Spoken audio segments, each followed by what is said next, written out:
저도 모르게 코웃음이 나왔습니다. 20년간 항공사 마일리지를 모아 겨우 얻은 퍼스트 클래스 좌석이었습니다. 수십 번의 출장과 야근으로 얻어낸 자리였습니다. 그런데 이런 곳에 이상한 노인이 서 계시다니 이해할 수 없었습니다. 체크인 카운터 직원이 노인을 보자마자 밝은 미소를 지으며 반갑게 인사했습니다. 직원의 태도가 의아했습니다. 더욱 놀라운 것은 노인이 여권을 내미시자 직원이 마치 귀빈을 맞이하듯 공손하게 응대하는 모습이었습니다. 저는 그날의 일을 절대 잊을 수 없습니다. 지금도 생생하게 기억납니다. 노인의 담담한 표정과 위험 있는 눈빛, 그리고 직원들의 특별한 대우. 무언가 이상했습니다.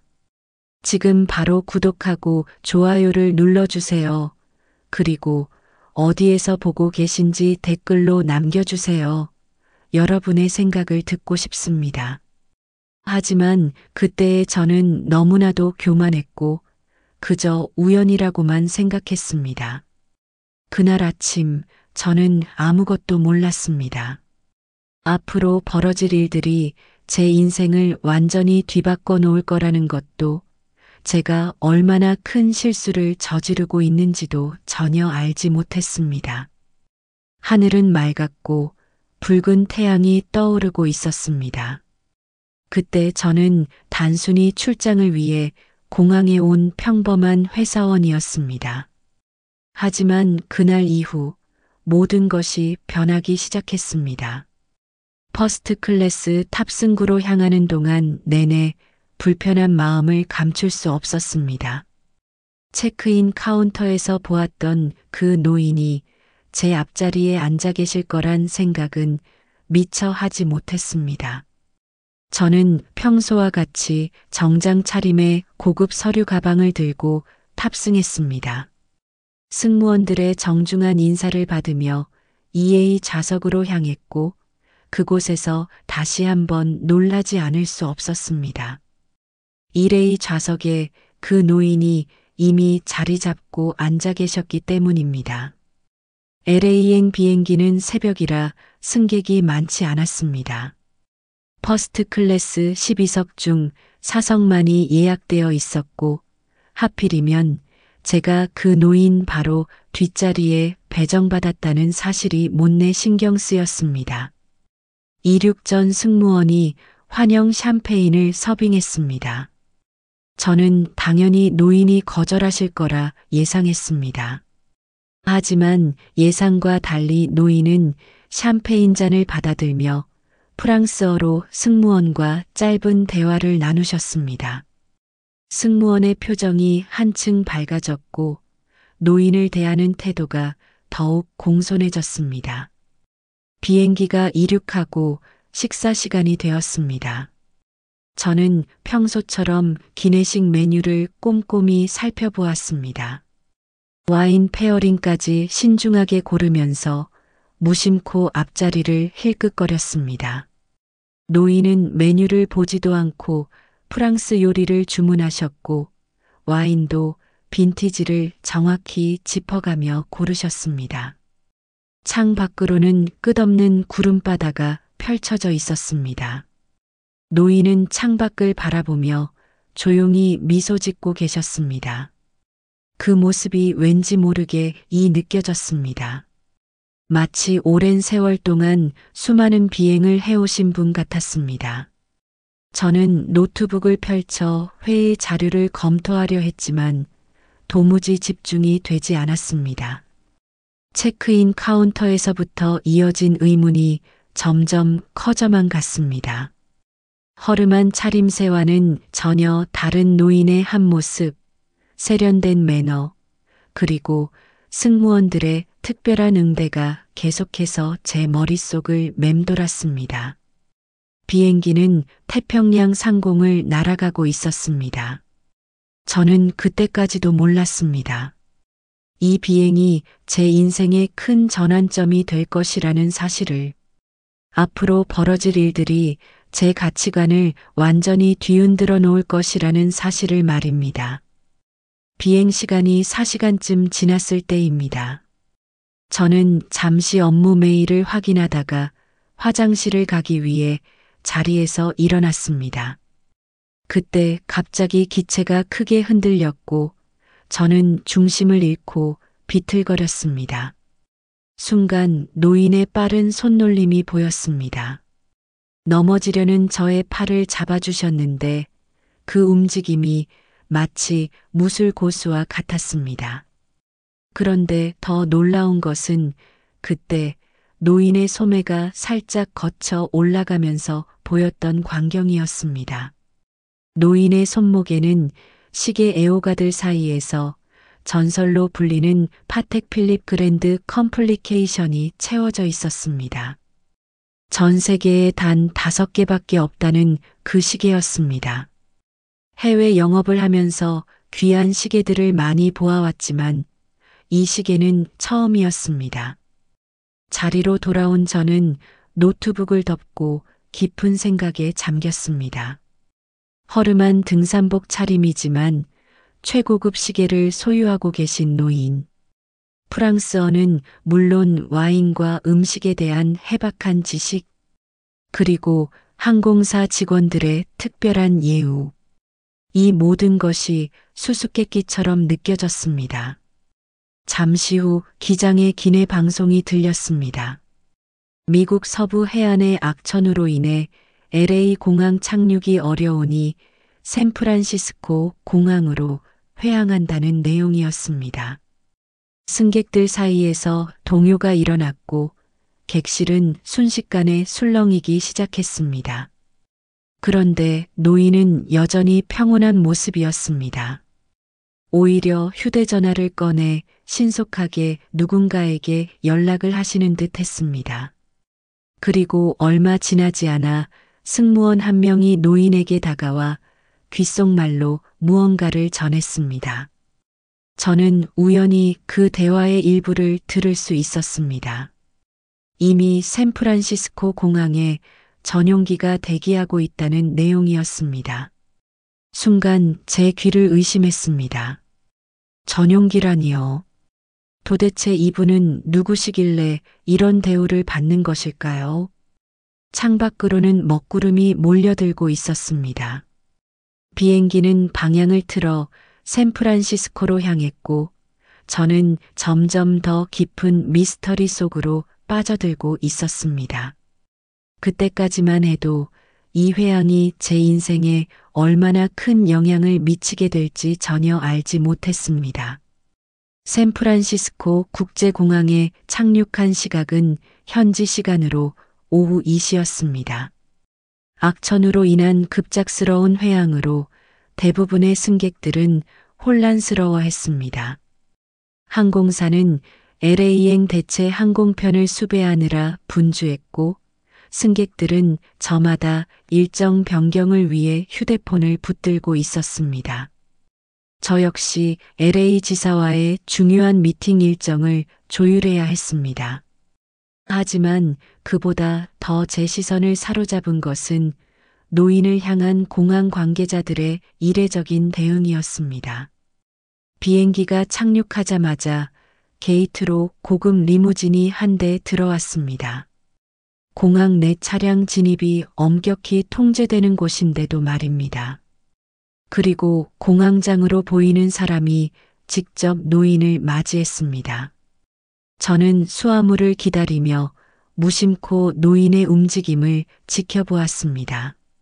노인은 공항장과 익숙한 듯 대화를 나누셨고 주변에는 경호원으로 보이는 사람들이 삼엄한 경계를 펼쳤습니다. 잠시 후 노인은 리무진에 탑승하셨고 비이컬이 활주로 반대편으로 향하는 것이 보였습니다. 그곳에는 프라이빗 제트기가 대기하고 있었습니다. 기체에는 세계적인 투자회사의 로고가 선명했습니다. 그때 우연히 옆에 있던 공항 직원의 대화가 들렸습니다. 김 여사님이 오실 줄은 몰랐는데 갑자기 연락이 와서 비상이었어요. 워렌 버핏이 LA에서 기다리고 계시다네요. 순간 머리가 멍해졌습니다. 김 여사님이라면 설마 전 세계 금융계에서 동양의 현자로 불리는 그분이신가요? 허름한 등산복 차림의 그 노인이 저는 그 자리에 얼어붙은 채로 서 있었습니다. 아침에 제가 얼마나 무례하게 굴었는지 떠올랐고 땀이 등줄기를 타고 흘러내렸습니다. 단순히 겉모습만 보고 판단한 제 자신이 부끄러워졌습니다. 하늘에는 여전히 먹구름이 가득했지만 노인이 탄 프라이빗 제트기는 어둠을 가르며 유유히 이륙했습니다. 그 모습을 바라보며 저는 깊은 깨달음을 얻었습니다. 세상에는 제가 알지 못하는 보이지 않는 깊이가 있다는 것을, 그리고 그것을 발견하기 위해서는 열린 마음과 겸손이 필요하다는 것을 말입니다. 샌프란시스코 공항 라운지에서 저는 한동안 멍하니 앉아 있었습니다. LA 지사와의 미팅은 화상회의로 대체되었다는 연락을 받았지만 그것은 더 이상 중요하지 않았습니다. 제 머릿속은 온통 아침부터 있었던 일들로 가득했습니다. 휴대폰을 꺼내 검색을 시작했습니다. 동양의 현자로 알려진 김희준 회장. 세계 금융계에서 그 이름은 전설과도 같았습니다. 30년 전 빈손으로 시작해 글로벌 투자회사를 일구어낸 입지전적 인물이었습니다. 사진은 거의 없었습니다. 있다 해도 모두 20년도 더 된 옛날 사진들 뿐이었습니다. 언론 인터뷰도 극히 드물었고 공개석상의 모습을 드러내는 일도 거의 없다고 했습니다. 하지만 전 세계 경제계에 미치는 영향력은 막대했습니다. 라운지의 TV 화면에서는 CNN 뉴스가 흘러나오고 있었습니다. 앵커가 김희준 회장과 워렌 버핏의 깜짝 만남에 대해 보도하고 있었습니다. 두 거장의 만남이 세계 금융시장에 어떤 영향을 미칠지 전문가들의 분석이 이어졌습니다. 식은땀이 흘렀습니다. 아침에 제가 우습게 봤던 그 노인이 바로 그 김희준 회장이었단 말입니까? 검은 등산복에 낡은 운동화를 신고 계셨던 그분이 생각할수록 창피함이 밀려왔습니다. 더욱 마음을 무겁게 하는 것은 제가 몸담고 있는 회사와 김희준 회장의 관계였습니다. 저희 회사의 최대 주주가 바로 김희준 회장의 투자회사였다는 사실을 이제야 떠올렸습니다. 인수합병 과정에서 지분 40%를 확보했다는 뉴스가 몇 달 전에 있었습니다. 라운지의 창밖으로는 비행기들이 이착륙하는 모습이 보였습니다. LA행 대체 항공편까지는 아직 4시간이나 남았습니다. 그 시간 동안 저는 계속해서 아침의 기억을 되짚어 보았습니다. 제 오만함, 편견, 그리고 성급한 판단들. 모든 것이 부끄러웠습니다. 휴대폰에 회사 동료로부터 메시지가 왔습니다. 다음 주에 있을 임원 인사에 대한 이야기였습니다. 승진 가능성이 높다는 소식이었지만 왠지 모르게 불안감이 밀려왔습니다. 김희준 회장과의 만남이, 그리고 제 행동이 어떤 결과를 가져올지 생각하니 등줄기가 서늘해졌습니다. 샌프란시스코에서 LA로 가는 비행기 안에서도 마음을 진정시킬 수 없었습니다. 이번에는 이코노미석이었지만 그런 것은 더 이상 중요하지 않았습니다. 제 머릿속은 온통 김희준 회장님과의 만남이 가져올 파장에 대한 걱정뿐이었습니다. 비행기가 이륙하고 한참이 지났을 때 옆자리 승객의 태블릿 화면이 눈에 들어왔습니다. 월스트리트 저널 기사였는데 김희준 회장님의 투자회사가 아시아 지역 사업 재편을 준비하고 있다는 내용이었습니다. 특히 한국 내 투자 기업들의 임원진 교체가 임박했다는 소식이 눈에 띄었습니다. 갑자기 속이 메스꺼워졌습니다. 다음 주로 예정된 저희 회사의 임원 인사. 혹시 이 모든 것이 연결되어 있는 것은 아닐까요? 아침에 제가 보여드린 그 무례한 태도가 제 경력에 치명적인 영향을 미치게 될지도 모른다는 생각이 들었습니다. LA에 도착하자마자 호텔로 향했습니다. 하지만 잠을 이룰 수가 없었습니다. 침대에 누워 천장을 바라보며 아침의 기억을 계속해서 되짚어 보았습니다. 김희준 회장님은 제 모습을 어떻게 기억하고 계실까요? 그저 교만하고 예의 없는 젊은이로 기억하고 계시진 않을까요? 밤이 깊어갈수록 불안감은 더욱 커져갔습니다. 호텔 창 너머로 보이는 LA의 야경도 내일 있을 중요한 미팅도 더 이상 눈에 들어오지 않았습니다. 머릿속에서는 계속해서 최악의 시나리오가 그려졌습니다. 한밤중에 문득 김희준 회장님의 마지막 모습이 떠올랐습니다. 프라이빗 제트기로 향하시면서 보여주신 그 담담한 미소, 그리고 공항 직원들과 나누시던 자연스러운 대화, 그 모든 것에서 진정한 리더의 모습을 보았습니다. 결국 밤을 꼬박 새웠습니다. 아침이 밝아올 무렵 저는 한 가지 결심을 했습니다. 돌아가면 제일 먼저 사과의 편지를 써야겠다고 말입니다. 비록 전달될 가능성은 희박하겠지만 최소한 제 진심을 표현하고 싶었습니다. 하지만 그때까지만 해도 저는 몰랐습니다. 제가 쓰려고 했던 그 사과의 편지가 영영 전달되지 못할 것이라는 사실을, 그리고 그보다 더 큰 파도가 저를 기다리고 있다는 것을 말입니다. LA 지사에서의 미팅은 예상과 전혀 다른 방향으로 흘러갔습니다. 회의실에 들어서자마자 이상한 분위기를 감지할 수 있었습니다. 평소 친근하게 대하던 LA 지사장님의 태도가 무척 차가웠고 직원들의 시선도 어딘가 불편해 보였습니다. 미팅이 시작되고 얼마 지나지 않아 충격적인 소식을 듣게 되었습니다. 저희 회사의 아시아 태평양 지역 본부가 LA로 이전된다는 것이었습니다. 더욱 놀라운 것은 이 결정이 어제 김희준 회장님과 워렌 버핏의 미팅에서 전격적으로 이루어졌다는 사실이었습니다. 회의실 스크린에는 새로운 조직도가 띄워져 있었습니다. 제가 속한 해외 영업부의 상당 부분이 LA 지사로 이관되는 내용이었습니다. 그리고 그곳에는 제 이름이 보이지 않았습니다. 점심시간 사무실 근처 레스토랑에서 지사장님과 단둘이 식사를 하게 되었습니다. 지사장님은 조심스럽게 말을 꺼내셨습니다. 김희준 회장님께서 아침 일찍 화상회의를 통해 저에 대해 물어보셨다는 것이었습니다. 숟가락을 들고 있던 손이 떨려왔습니다. 지사장님의 말씀은 계속되었습니다. 회장님께서 특별히 제 이름을 언급하시며 이번 조직 개편에서 제외하라는 지시를 내리셨다고 했습니다.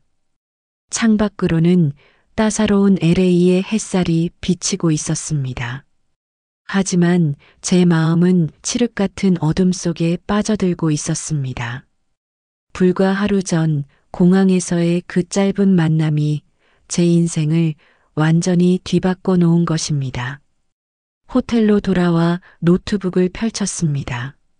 사과의 편지를 쓰려 했지만 자판을 두드릴 힘조차 나지 않았습니다. 휴대폰에는 서울 본사로부터 긴급 귀국하라는 메시지가 와 있었습니다. 창밖 LA의 화창한 날씨가 더없이 공허하게 느껴졌습니다. 비행기 티켓을 예약하며 문득 깨달았습니다. 인생에서 가장 큰 교훈을 얻게 될 줄도 모르고 저는 그저 평범한 출장이라 생각하고 이곳에 왔었다는 것을. 그리고 이제 저를 기다리고 있는 것은 제가 지금까지 겪어보지 못한 가장 큰 시련이 될 것이라는 것을 말입니다. LA에서 인천으로 돌아가는 비행기 안에서 모든 것이 꿈만 같았습니다. 이번에는 일반석 맨 뒷자리였습니다. 평소라면 불평했을 자리였지만 이제는 그런 것이 전혀 중요하지 않았습니다. 비행기가 이륙하고 한참이 지났을 때 승무원이 다가와 조용히 말을 걸었습니다. LA 공항에서 김희준 회장님의 수행원이 제 좌석을 일부러 확인하고 갔다는 것이었습니다.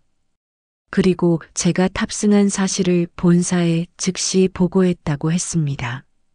태평양 상공에서 저는 노트북을 펼쳐 김희준 회장님에 대해 더 자세히 알아보기 시작했습니다. 수십 년간 그분의 행적을 추적하다 보니 한 가지 특이한 점을 발견했습니다. 회장님은 항상 가장 허름한 차림으로 다니시면서 사람들의 진짜 모습을 관찰하신다는 것이었습니다. 또 다른 기사에서는 회장님의 독특한 인재 발굴 방식에 대해 다루고 있었습니다. 겉모습이나 스펙이 아닌 그 사람의 본질을 보신다는 내용이었습니다. 특히 자신보다 약자라고 생각되는 사람을 대하는 태도를 중요하게 보신다고 했습니다. 저는 비행기 화장실에서 거울을 보며 한참을 서 있었습니다. 거울 속에는 지난 20년간 승진과 성과만을 쫓아왔던 제 모습이 비춰졌습니다. 그동안 저는 얼마나 많은 사람들을 겉모습으로만 판단하고 무시해왔던 걸까요? 비행기는 서서히 해가 지는 쪽으로 향하고 있었습니다. 창 밖으로는 끝없는 구름바다가 펼쳐져 있었습니다. 문득 며칠 전 이 하늘길을 김희준 회장님과 함께 날았던 순간이 떠올랐습니다. 그때 제가 보여드린 그 오만한 태도가 결국 제 진짜 모습을 적나라하게 드러낸 것이었습니다. 기내식이 나왔지만 한 숟가락도 넘기지 못했습니다. 옆자리 승객이 건네준 신문에는 김희준 회장님의 투자회사가 아시아 전역에서 대대적인 임원 교체를 진행한다는 기사가 실려 있었습니다. 특히 젊은 임원들의 인성평가를 강화한다는 내용이 눈에 들어왔습니다. 인천공항이 가까워질수록 마음이 무거워졌습니다. 이제 저를 기다리고 있는 것은 무엇일까요? 회사로 돌아갈 수는 있는 걸까요? 그리고 이 시련을 어떻게 극복해야 할까요? 답을 찾지 못한 채 비행기는 서서히 고도를 낮추기 시작했습니다. 인천공항에 도착한 시각은 저녁 8시였습니다. 입국장으로 향하는 발걸음이 이토록 무거웠던 적이 있었을까요? 수화물을 기다리는 동안에도 계속해서 미래에 대한 불안감이 엄습해왔습니다. 그때였습니다. 입국장 한켠에서 제 이름을 부르는 소리가 들렸습니다. 고개를 돌려보니 저희 회사 인사팀장님이 서 계셨습니다. 심장이 쿵쾅거렸습니다. 공항까지 마중 나온 것은 분명 좋지 않은 소식이 있다는 의미였습니다. 인사팀장님은 공항 VIP 라운지로 저를 안내했습니다. 라운지에 들어서자 책상 위에는 사직서가 놓여 있었습니다. 하지만 더 놀라운 것은 그 옆에 놓인 또 다른 서류였습니다. 김희준 회장님의 투자회사 계열사 임원 발령장이었습니다. 인사팀장님의 설명이 이어졌습니다. 김희준 회장님께서 저를 직접 지목하셨다고 합니다. 하지만 그것은 제가 예상했던 것과는 전혀 다른 이유에서였습니다. 회장님께서는 제 오만했던 모습을 보시고 특별한 교육이 필요하다고 판단하셨다는 것입니다. 발령장의 내용은 충격적이었습니다. 호텔 계열사의 신입 지배인으로 발령이 났습니다. 그것도 제주도의 작은 호텔이었습니다. 연봉은 제가 지금 받는 것의 절반도 되지 않았습니다. 직급도 대폭 하향 조정되었습니다. 인사팀장님은 이것이 기회라고 말씀하셨습니다. 김희준 회장님께서는 이러한 방식으로 젊은 임원들을 교육하신다고 합니다. 서비스업 최일선에서 고객을 직접 모시며 겸손과 배려를 배우게 하는 것이 회장님만의 특별한 교육 방식이라고 했습니다. 라운지의 창밖으로는 밤하늘에 떠 있는 달이 보였습니다. 마치 며칠 전 비행기에서 본 김희준 회장님의 눈빛처럼 차분하고 깊이 있어 보였습니다. 저는 그제서야 깨달았습니다. 이것은 벌이 아닌 새로운 시작이라는 것을.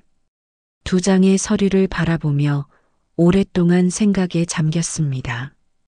사직서에 서명하고 전혀 다른 길을 걸어갈 것인지 아니면 이대로 물러날 것인지 제 인생에서 가장 중요한 선택의 순간이 찾아온 것입니다. 그로부터 1년이 지난 지금 저는 제주의 작은 호텔에서 지배인으로 일하고 있습니다. 처음에는 너무나 힘들었습니다. 매일 아침 일찍 일어나 로비 청소부터 시작해야 했고 까다로운 고객들의 불만을 직접 처리해야 했습니다. 퇴근 시간도 늦었고 주말도 없었습니다. 하지만 시간이 지날수록 조금씩 변화가 찾아왔습니다. 손님들의 표정에서 진심 어린 미소를 발견하게 되었고 직원들과 진정한 팀워크가 무엇인지 배우게 되었습니다. 새벽에 일어나 바다를 바라보며 청소하는 일이 더 이상 고통스럽지 않았습니다. 3개월 전 김희준 회장님께서 불현듯 저희 호텔을 방문하셨습니다. 여전히 그 검은색 등산복 차림이셨습니다. 회장님은 평직원으로 위장하고 이틀간 투숙하셨습니다. 아무도 회장님을 알아보지 못했지만 모든 직원들이 최선을 다해 서비스를 제공했습니다. 마지막 날 회장님께서 저를 따로 불러 이야기를 나누셨습니다. 공항에서의 일을 기억하시냐고 물으셨고 저는 고개를 숙여 죄송하다고 말씀드렸습니다. 회장님은 미소를 지으시며 말씀하셨습니다. 이제 보니 달라진 것 같군요. 눈빛이 따뜻해졌어요. 지난주 저는 서울 본사로부터 한 통의 메일을 받았습니다. 김희준 회장님의 특별 지시로 아시아 태평양 서비스 교육원 부원장으로 발령이 났다는 내용이었습니다. 호텔에서의 1년 경험을 바탕으로 젊은 임원들을 교육하는 역할을 맡게 된 것입니다. 이제 저는 매일 아침 출근길에 우리 호텔에 드나드는 손님들의 옷차림을 유심히 살펴봅니다. 허름한 차림의 노인일 수도 있고 매우 수수한 옷차림의 외국인일 수도 있습니다. 하지만 더 이상 겉모습으로 사람을 판단하지 않습니다. 그들 한 명 한 명의 이야기에 귀 기울이고 진심을 다해 대하려 노력합니다. 사무실 책상 위에는 1년 전 인천공항 VIP 라운지에서 받았던 그 발령장이 액자에 담겨 있습니다. 그리고 그 옆에는 김희준 회장님의 글귀가 적혀 있습니다. 진정한 리더는 겉모습이 아닌 사람의 본질을 볼 줄 알아야 한다. 이제는 압니다. 그날 공항에서의 만남이 제 인생에서 가장 큰 축복이었다는 것을, 그리고 때로는 가장 큰 시련이 가장 값진 선물이 될 수 있다는 것을 말입니다. 두 번째 사연입니다. 안녕하십니까? 저는 서울 강남 소재 세브란스 병원 흉부외과 과장 최민석입니다. 올해 나이 43세, 서울대 의대 수석 졸업 후 존스홉킨스 병원에서 연수를 마치고 지금의 자리까지 오게 되었습니다. 20년 넘게 의사 생활을 해오면서 단 한 번의 의료사고도 없었고 수술 성공률은 99.8%를 자랑합니다. 매년 우수 의료인 상을 수상하고 각종 의학 저널에 논문을 게재하며 승승장구해 왔습니다. 특히 최근에는 새로운 심장 수술 기법을 개발하여 국제의학계의 주목을 받고 있었습니다. 덕분에 병원에서도 최연소 흉부외과 과장이라는 타이틀을 얻었고 VIP 병동을 전담하게 되었습니다. 그날도 평소와 다름없는 수요일 오후 3시였습니다. 오전에 2건의 대수술을 무사히 마치고 교수진 회의를 참석한 후였습니다. 최신 의료 장비가 들어선 반짝이는 대리석 병원 로비를 지나던 중이었습니다. 다음 일정은 재벌 그룹 회장님이 입원해 계신 VIP 병동 회진이었습니다. 그때 한 할머니가 제게 다가오셨습니다. 군청색 면바지에 낡은 카디건을 걸치고 계셨고 발에는 때가 묻은 고무 슬리퍼를 신고 계셨습니다. 손에는 구겨진 비닐봉지에 약을 담아 들고 계셨는데 봉지가 너무 오래되어 하얗게 발에 있었습니다. 선생님, 잠시 진찰 좀 해주시면 안 될까요? 가슴이 너무 아파서. 할머니의 목소리는 힘이 없었고 얼굴은 창백해 보였습니다. 하지만 저는 즉시 거절했습니다. 외래 진료는 이미 끝났고 응급 상황도 아니었으며 진료 예약도 하지 않으셨다고 단호하게 말씀드렸습니다. 게다가 제가 맡은 VIP 병동의 회진이 곧 시작될 예정이었고 그곳에는 대기업 회장님들과 정치인들이 기다리고 계셨습니다. 조금만 봐주시면 안 될까요? 어제부터 가슴이 조여오는 것 같아서. 하지만 저는 더욱 냉정하게 대답했습니다. 1층 응급실로 가시라고 그곳에서 적절한 진료를 받으실 수 있다고 말씀드렸습니다. 심지어 짜증 섞인 말투로 응급실에 가시면 의사 많으니까 거기 가보세요라고 말씀드렸습니다. 할머니의 실망스러운 표정도 외면한 채 저는 급하게 VIP 병동 엘리베이터로 향했습니다. 당시 제 머릿속에는 오직 VIP 환자들의 얼굴만 스쳐 지나갔습니다. 그들의 불평을 듣지 않기 위해, 그들의 비위를 맞추기 위해 서둘러야 했습니다. 할머니의 슬픈 눈빛은 제 마음 한켠에 걸렸지만 곧 지워버렸습니다. 그때까지만 해도 전혀 몰랐습니다. 제 앞에 찾아오신 그 할머니가 어떤 분이신지, 그리고 이 만남이 제 인생을 어떻게 뒤바꿔 놓게 될지 전혀 알지 못했습니다. 그저 하루 업무 중 사소한 방해 요소로만 여겼을 뿐입니다. 창밖으로는 봄비가 내리고 있었고 벚꽃잎이 빗방울에 젖어 떨어지고 있었습니다. 저는 그저 평범한 하루를 보내고 있다고만 생각했습니다. 하지만 그날 이후 모든 것이 변하기 시작했습니다. 제가 쌓아온 명성도 자부심도 그리고 제 삶의 모든 것들이 송두리째 흔들리게 될 줄은 꿈에도 몰랐습니다. VIP 병동으로 향하는 엘리베이터 안에서 마음 한구석이 불편했습니다. 차가운 스테인리스 벽면에 비친 제 모습이 왠지 낯설어 보였습니다. 하얀 가운 주머니에는 최근 개발한 수술 기법으로 받은 상패 사진이 들어 있었습니다.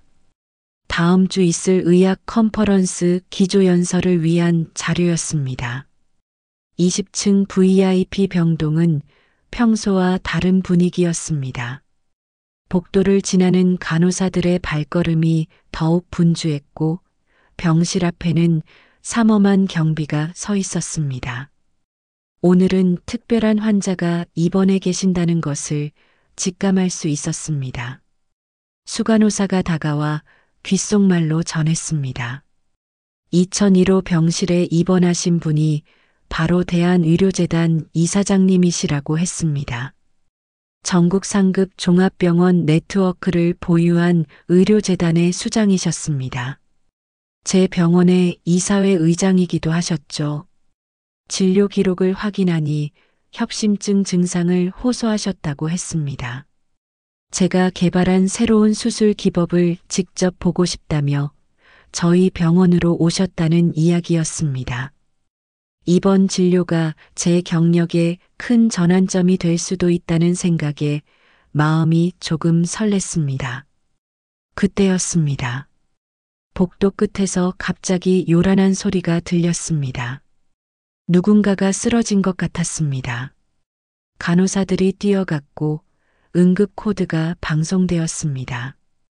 VIP 병동에서는 극히 이례적인 상황이었습니다. 잠시 후 간호사가 급히 달려와 보고했습니다. 아까 제가 로비에서 만났던 그 할머니였습니다. 어떻게 VIP 병동까지 올라오셨는지는 모르겠지만 복도에서 갑자기 쓰러지셨다고 했습니다. 순간 등줄기가 서늘해졌습니다. 아까 제가 거절했던 그 가슴 통증이 심각한 것이었단 말입니까? 하지만 이내 마음을 다잡았습니다. 지금은 이사장님 진료가 우선이었습니다. 다른 의사가 응급실에서 할머니를 진료할 것이고 제 도움은 필요하지 않을 거라고 스스로를 설득했습니다. 2001호 병실 앞에 섰을 때 문득 할머니의 창백했던 얼굴이 떠올랐습니다. 마음 한구석이 계속 불편했지만 이내 고개를 저으며 병실 문을 열었습니다. 그리고 그 순간 제 인생이 완전히 뒤바뀌게 될 충격적인 광경을 마주하게 되었습니다. 이사장님의 병실에는 아무도 없었습니다. 대신 수간호사가 떨리는 목소리로 말했습니다.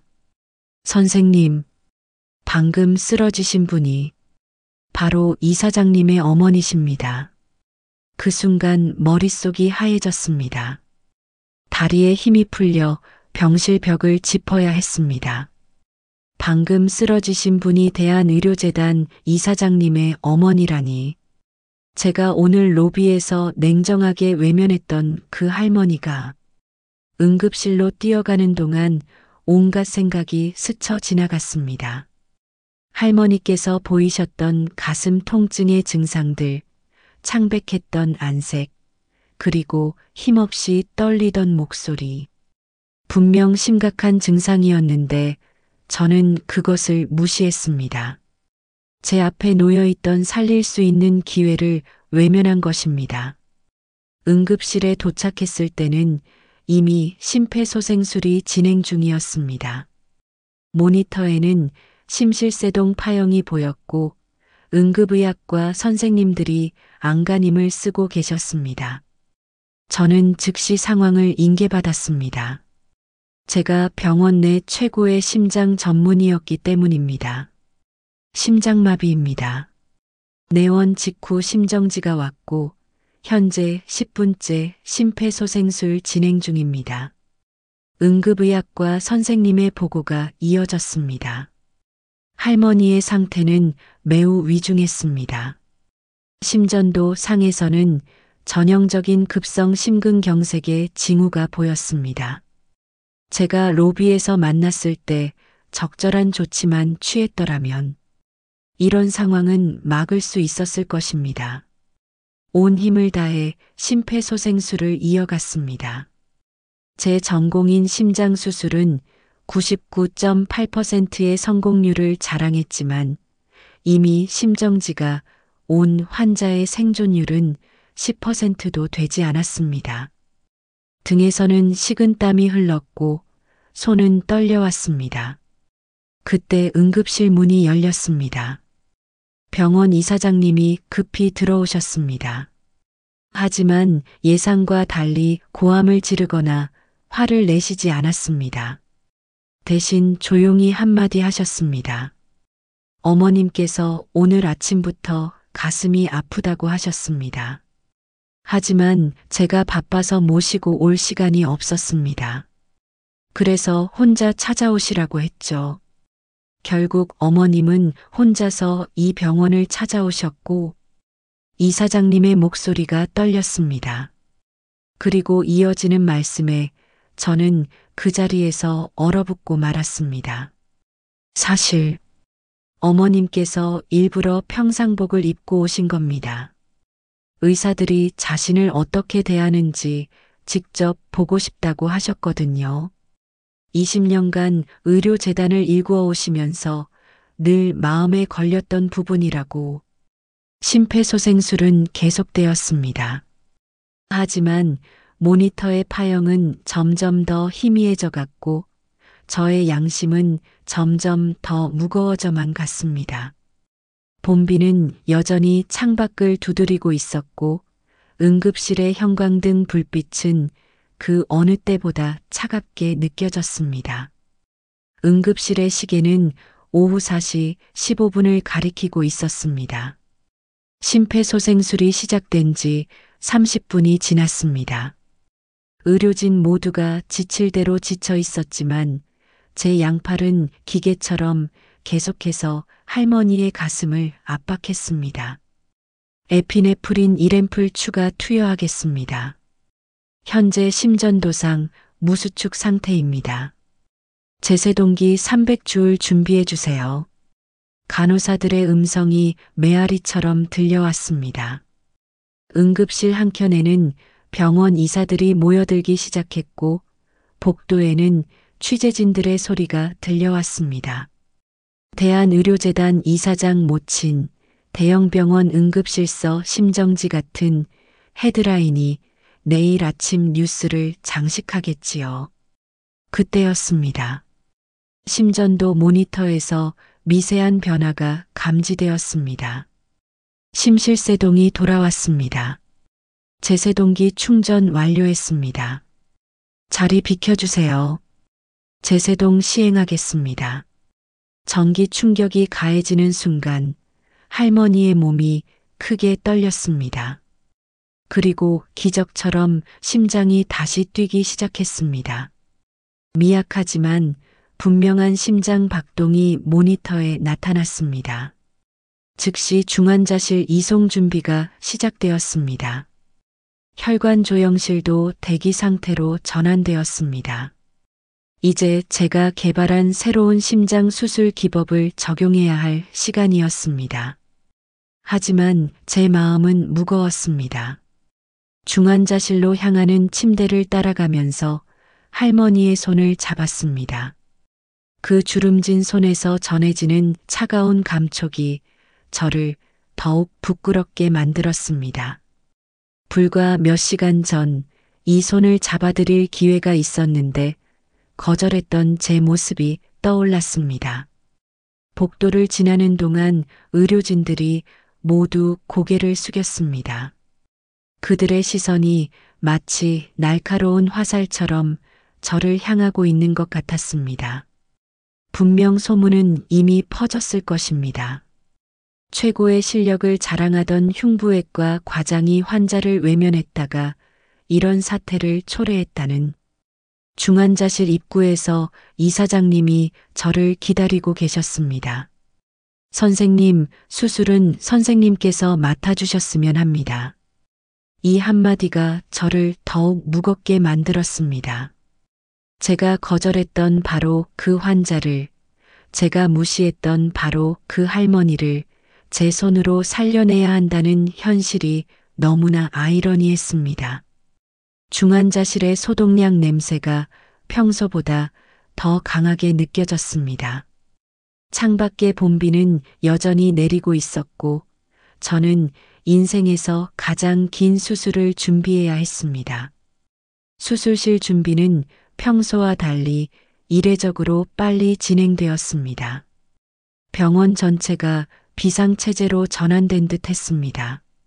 수술실 스태프들은 모두 최고 경력자들로 배정되었고 마취과 과장님도 직접 참여하셨습니다. 수술 전 스크럽을 하면서 거울에 비친 제 모습을 바라보았습니다. 지난 20년간 수천 번의 수술을 집도해왔고 그 어떤 수술에서도 실패한 적이 없었습니다. 하지만 오늘은 달랐습니다. 손이 미세하게 떨리고 있었고 이마에는 식은땀이 맺혔습니다. 최 과장님, 환자 준비됐습니다. 수술실 문을 열고 들어서는 순간 깊은 한숨이 절로 나왔습니다. 수술대 위에 누워 계신 할머니의 모습이 너무나 달라 보였습니다. 허름했던 옷은 수술가운으로 바뀌었고 구겨진 비닐봉지 대신 최첨단 의료기기들이 주위를 감싸고 있었습니다. 집도의 자리에 서서 수술 전 타임아웃을 시작했습니다. 환자 성명, 송영숙 여사님, 78세. 급성 심근경색으로 인한 심정지 후 자발순환 회복 상태. 예정된 시술은 최신 심장 우회 수술. 말을 잇는 동안 목소리가 떨렸습니다. 이름을 부르는 순간에야 깨달았습니다. 송영숙 여사. 대한민국 의료계의 산증인이신 그분이 바로 제 앞에 누워 계신다는 사실을 30년 전 국내 최초로 무료 진료소를 설립하시고 의료봉사의 길을 개척하신 그 전설적인 분이 회상에 잠길 시간이 없었습니다. 메스를 들어 첫 절개를 시작했습니다. 평소 자신만만하던 제 손놀림은 온데간데 없고 긴장감이 온몸을 휘감았습니다. 혈압 9060으로 떨어지고 있습니다. 심박수 불안정합니다. 산소 포화도 저하됩니다. 위급 상황이 계속해서 이어졌습니다. 제가 개발한 새로운 수술 기법은 위험성이 높았지만 성공하면 회복이 빠른 방법이었습니다. 하지만 지금은 그 어떤 위험도 감수할 수 없었습니다. 수술실 벽시계는 오후 6시를 가리키고 있었습니다. 창밖은 이미 어두워졌지만 제 인생에서 가장 중요한 수술은 이제 막 시작되고 있었습니다. 그리고 이 수술의 결과가 단순히 환자의 생명뿐만 아니라 제 삶의 모든 것을 바꿔놓게 될 것이라는 걸 이미 예감하고 있었습니다. 수술이 시작된 지 2시간이 지났습니다. 심장 우회로 수술의 가장 중요한 순간이 다가오고 있었습니다. 제가 새롭게 개발한 수술법의 핵심이 되는 부분이었습니다. 이 순간을 위해 수년간 연구하고 준비해왔지만 처음으로 확신이 서지 않았습니다. 최 과장님, 혈압이 계속 떨어지고 있습니다. 심전도 상 부정맥이 관찰됩니다. 체온이 35도까지 내려갔습니다. 기존의 수술 방식이라면 보다 안전했을 것입니다. 하지만 회복 기간이 길어 고령의 할머니께는 위험할 수 있었습니다.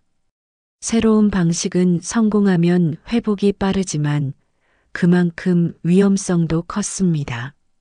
선택의 갈림길에 서 있었습니다. 수술실 모니터의 경고음이 끊임없이 울렸습니다. 간호사들의 긴장된 숨소리가 들렸고 마취과 교수님의 표정도 어두워졌습니다.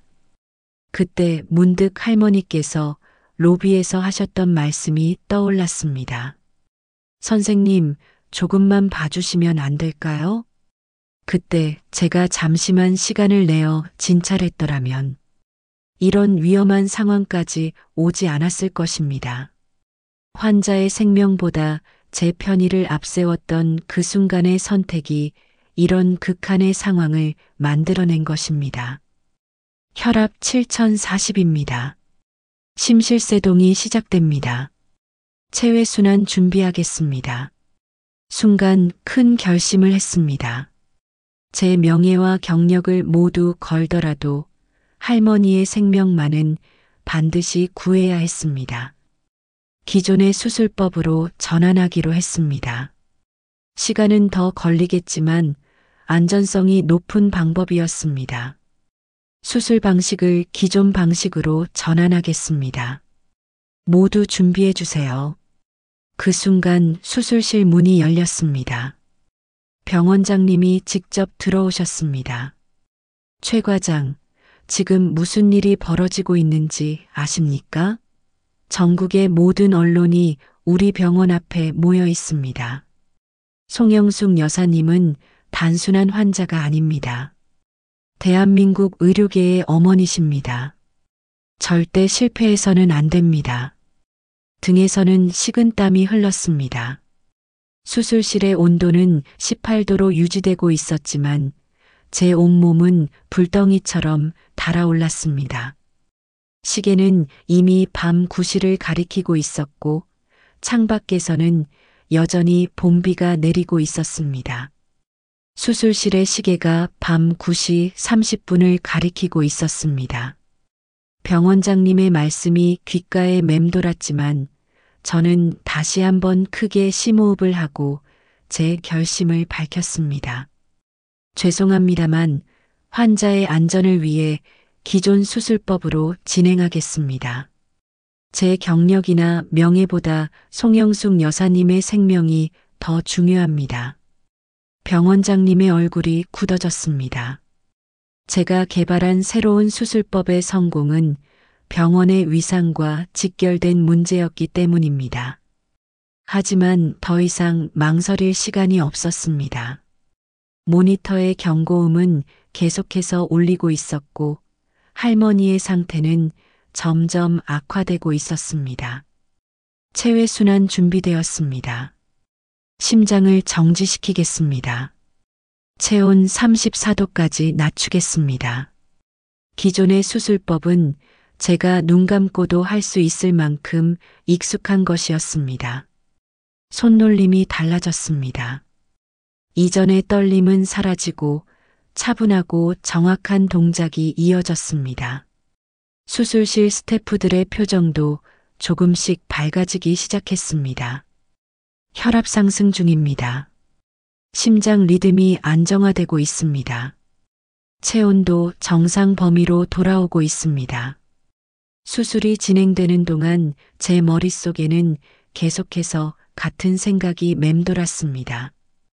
의사로서의 첫 마음, 환자의 생명을 가장 우선으로 여기겠다던 그 초심. 언제부터 저는 그것을 잊어버리고 명예와 성공만을 쫓게 되었을까요? 자정이 가까워올 무렵 마지막 봉합을 끝냈습니다. 수술은 성공적이었습니다. 비록 제가 개발한 새로운 수술법은 사용하지 못했지만 오히려 그 선택이 더 의미 있게 느껴졌습니다. 수술실을 나서는 순간 이사장님이 기다리고 계셨습니다. 예상과 달리 이사장님은 따뜻한 미소를 지으셨습니다. 어머님께서 평소 늘 하시던 말씀이 있습니다. 의술은 기술이 아니라 마음이라고. 오늘 최 과장님께서 보여주신 결정이 바로 그 말씀의 의미가 아닐까 싶네요. 그제서야 깨달았습니다. 오늘의 이 모든 상황이 어쩌면 저를 위한 특별한 가르침이었을지도 모른다는 것을, 성공과 명예에 가려 잊고 있던 의사로서의 본질을 일깨워 주시려 했던 것은 아니었을까요? 밤하늘에는 비가 그치고 달이 떠올랐습니다. 수술실 복도 끝에서 본 그 달빛이 마치 할머니의 따뜻한 미소처럼 느껴졌습니다. 수술 다음 날 병원은 완전히 다른 분위기로 변해 있었습니다. 로비에는 대한의료재단 송영숙 여사 수술 성공이라는 헤드라인의 신문들이 가득했습니다. 하지만 기사의 내용은 제가 예상했던 것과는 전혀 달랐습니다. 최연소 흉부외과 과장, 새로운 수술법 대신 안전 선택, 환자 생명 최우선 고려, 의술의 본질을 지킨 의사의 결단, 의료계의 새로운 바람, 송영숙 여사가 남긴 마지막 가르침, 젊은 의사의 양심적 선택, 중환자실로 향하는 발걸음이 무거웠습니다. 어제의 선택이 옳았다는 확신은 있었지만 병원의 위상과 제 경력에 미칠 영향을 생각하면 불안한 마음을 떨칠 수 없었습니다. 중환자실에 들어서자 놀라운 광경이 펼쳐졌습니다. 할머니께서 이미 의식을 되찾으시고 앉아 계셨던 것입니다. 침대 옆에는 이사장님과 병원 고위 관계자들이 둘러서 계셨고 할머니는 그 중심에서 밝은 미소를 짓고 계셨습니다. 우리 젊은 의사 선생님 오셨네요. 할머니의 목소리는 이전과는 전혀 달랐습니다. 허름한 차림의 그날과는 비교도 할 수 없는 위엄이 느껴졌습니다. 하지만 그 눈빛만은 여전히 그날 로비에서 보았던 것과 같은 따뜻함이 있었습니다. 어제 수술실에서의 선택, 참 잘하셨어요. 의사는 환자의 생명을 최우선으로 생각해야 하는 법이니까요. 기술적인 성과나 명예보다 중요한 게 바로 그거랍니다. 눈시울이 뜨거워졌습니다.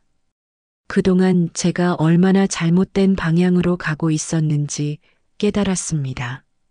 화려한 수술 실적과 논문 실적에 가려 정작 가장 중요한 것을 잊고 있었던 것입니다. 이제부터 우리 병원은 새로운 정책을 시행하려고 해요. 이사장님이 말씀하셨습니다. 모든 의료진이 한 달에 한 번씩 일반 외래 진료를 의무적으로 보기로 했습니다. VIP 진료만 고집하지 않고 모든 환자를 동등하게 대하는 문화를 만들어 가려고 합니다. 최 과장님께서 그 책임을 맡아주셨으면 합니다. 창밖에는 어제의 비가 그치고 맑은 봄날이 펼쳐져 있었습니다. 마치 제 마음속 어둠이 걷히고 새로운 빛이 들어온 것처럼 느껴졌습니다. 그로부터 일주일이 지났습니다.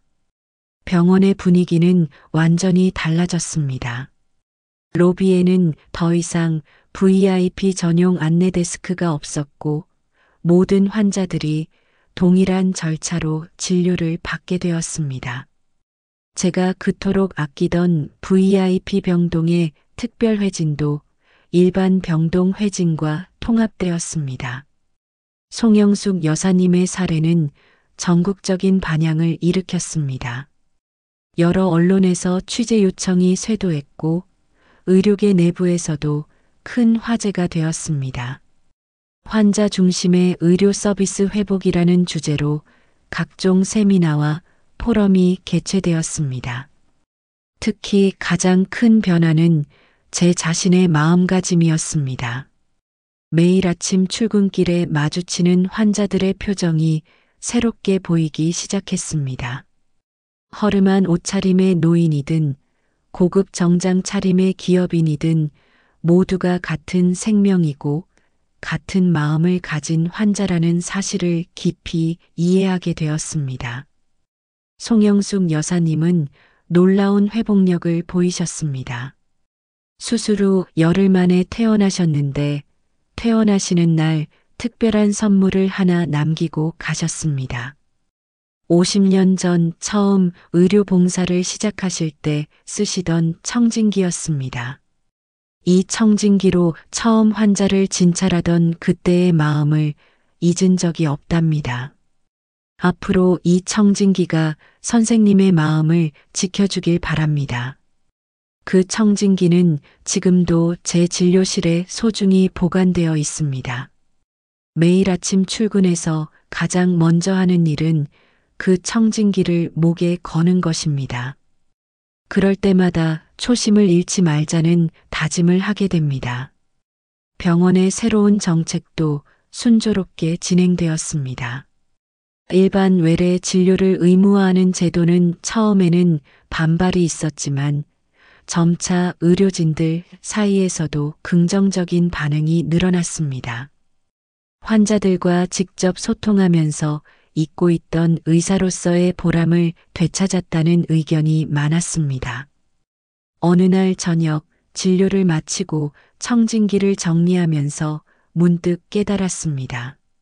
제가 개발했던 새로운 수술법이 실패했다고 생각했는데 사실은 그보다 더 중요한 것을 얻게 되었다는 것을, 의술의 진정한 의미와 가치를 다시 발견하게 된 것입니다. 그로부터 1년이 지난 오늘, 저는 여전히 같은 병원에서 일하고 있습니다. 하지만 모든 것이 달라졌습니다. 제 명함에서 흉부외과 과장이라는 직함은 사라졌고 대신 환자진료센터장이라는 새로운 직함이 자리 잡았습니다. 송영숙 여사님의 사례 이후 우리 병원은 의료계의 모범 사례가 되었습니다. 전국의 많은 병원들이 우리의 시스템을 벤치마킹하러 왔고 저는 그들에게 환자 중심 진료의 중요성을 강조하고 있습니다. 오늘도 평소와 다름없이 외래 진료실에서 환자들을 만나고 있었습니다. 그때 한 젊은 의사가 찾아왔습니다. 고급 시계를 차고 있었고 자신만만한 표정이었습니다. 마치 1년 전에 제 모습을 보는 것 같았습니다. 선생님, 새로운 수술법 개발에 성공했습니다. VIP 환자들을 위한 특별 클리닉을 만들고 싶은데, 젊은 의사의 말을 듣다가 문득 송영숙 여사님께서 주신 청진기를 바라보았습니다. 그리고 잠시 생각에 잠겼다가 이야기를 시작했습니다. 함께 가보시겠습니까? 저는 그 젊은 의사를 데리고 일반 병동으로 향했습니다. 그곳에는 다양한 환자들이 있었습니다. 허름한 옷차림의 노인, 작업복 차림의 근로자, 교복을 입은 학생, 모두가 각자의 사연을 안고 치료를 기다리고 있었습니다. 의술의 가치는 누구를 치료하느냐가 아니라 어떤 마음으로 치료하느냐에 있습니다. 1년 전 저는 그것을 깨닫는데 큰 대가를 치를 뻔했습니다. 젊은 의사의 표정이 조금씩 변하기 시작했습니다. 마지막으로 제가 평소 진료를 보는 외래 진료실로 안내했습니다. 벽에는 송영숙 여사님의 말씀이 액자로 걸려 있었습니다. 의술은 기술이 아닌 마음입니다. 창밖으로는 따스한 봄볕이 비치고 있었습니다.